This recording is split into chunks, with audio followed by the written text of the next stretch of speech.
Gobaith o gyrraedd yr haf. Hwlway,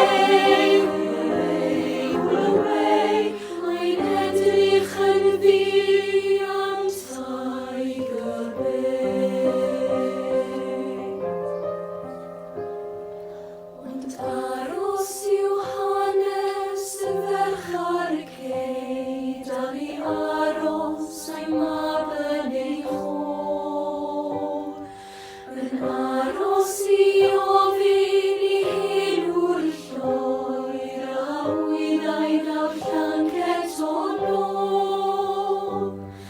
Ac aros, bob dydd arna i, heb dim ond atgofion a dariau.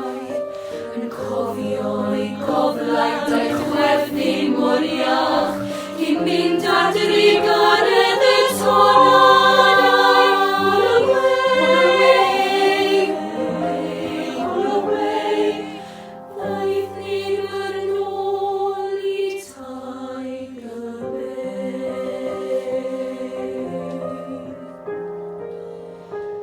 Ddaeth neb